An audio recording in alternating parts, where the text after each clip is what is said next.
ladies and gentlemen. Let's rock and roll.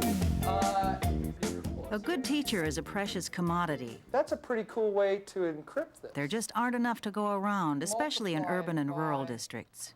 Do you think these Cray computers could break this? About 2 seconds. About 2 seconds. Do you know Schools of education have come under fire for turning out teachers with inadequate content knowledge, insufficient classroom experience, and few technological skills. And my favorite matrix, obviously, is 2, -17, 11. But there's a quiet revolution underway in schools of education across the country. So we're getting a lot of sugars. A movement that puts student teachers in classrooms early and supports their development with peer groups, mentor teachers, and even extraordinary students. This represents the moon, and your head would be the Earth, and that's about the right scale, all right? At the University of Virginia's Curry School of Education, incoming students begin a 5-year program by studying core subjects and discovering engaging ways to teach them. We've got your head is the Earth, this is the moon, and see if you can work out the phases by having the moon orbit the Earth. I wanted there to be an opportunity for students to experience the phenomena in the classroom. They have a basic understanding of their content or their subject area. They're pretty green when it comes to knowing how to teach that. And I wanted to model how you can start something that really engages students. What is it about this activity that made it effective? I think anything where you make the learner like a really active part, definitely it makes it relate to them. So I think anything where you can do that, like change the perspective, just it makes it all that more fun and interesting. You find that picture that you wanted. Curry students get into classrooms early and often in the program. As sophomores, they spend most of the year observing mentor teachers at work. Thursday. Do you see my tongue does something different? Yeah. Watching an experienced master teacher work with those children, seeing how the children react, and seeing how the teacher adjusts with each child and with the group of children, it's totally invaluable. I mean, you can't just imagine this. You have to see it at work. Try doing file quit and see if that works. Later in the Curry program, students get involved in one-on-one tutoring. They also develop and present some class lessons before honing their teaching skills as full-time student teachers. I want you guys to think of a person who you think exemplifies, you like the way they present.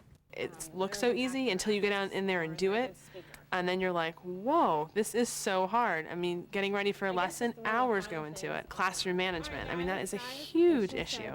When you present information, there's nothing like walking into a classroom of 20, 25, 30 active students, and you've got to teach them. And the first thing you've got to do is to be able to manage the classroom, because if you can't manage the classroom, you're not going to teach very much of anything. And the second thing you've got to do is to be able to present the lesson or lessons in a way that the children understand, they can learn, and they'll want to learn. And then who's going to do the biography? There's no place to do that better than to actually be in a classroom with a group of students.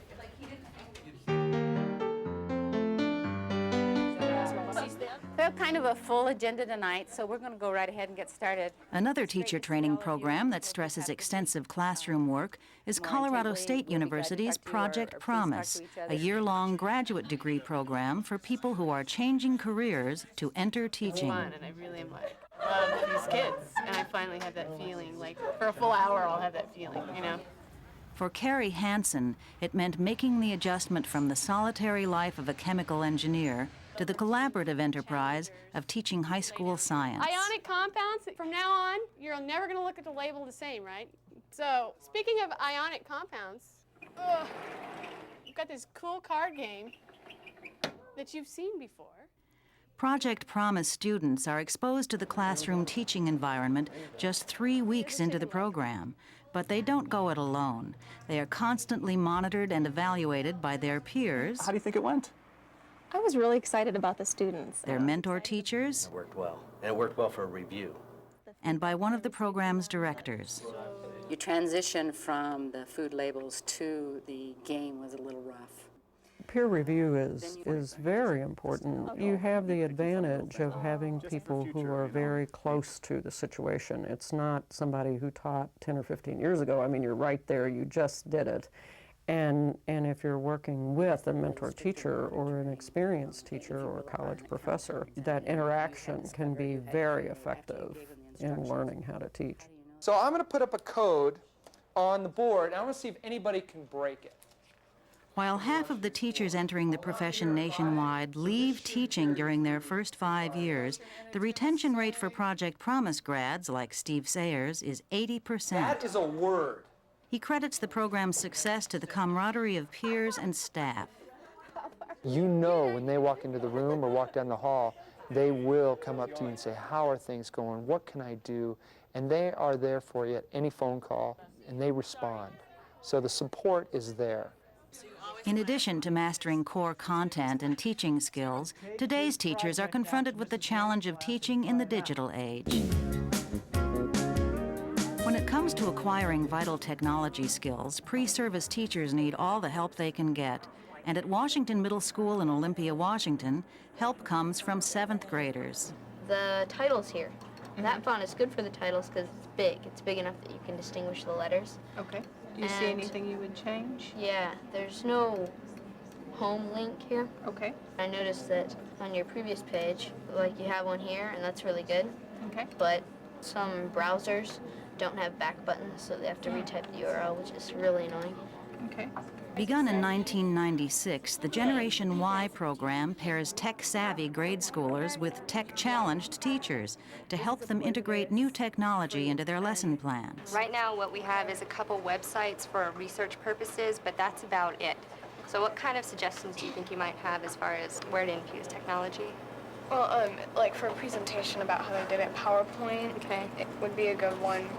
Now operating in more than 40 states, this elegantly simple concept was the brainchild of Olympia School District's technology coordinator, Dennis Harper. I was a former University College of Education trainer of pre-service teachers. And typically a lot of the instruction they get are from professors who haven't been in a classroom in 20 years. There's not a teacher in the United States that actually went to K-12 schools when the World Wide Web was in existence. So teachers don't realize, the resources. They don't realize how sharp these kids are. They don't realize the fact that for the first time in history now, we have students knowing more than their teachers about something that's really central and important to society. In web pages, there's just like endless possibilities. While more experienced Gen Y kids help student teachers with tech-infused lessons, 4th graders help their classroom teachers learn new skills, like video editing. What's a transition? Transitions are like you can fade in and fade out, and you like a dial. More than 98% of the thousands of teachers that have been involved with this program have said they prefer learning from students than learning from adults. Teachers go into teaching because they like to work with kids, and that's what makes this model successful. Then what happens? It's pretty easy. Is it really this easy? Whether it's teaching tech skills or classroom discipline, the new model for teacher education is all about collaboration between students and their mentors of any age, with whom they share the joy of teaching. The last couple of weeks, what started to happen is that I feel like I stopped hanging in there and started really teaching well. And it's a really cool feeling. Yeah, it's a really cool feeling. For more information on what works in public education, go to edutopia.org.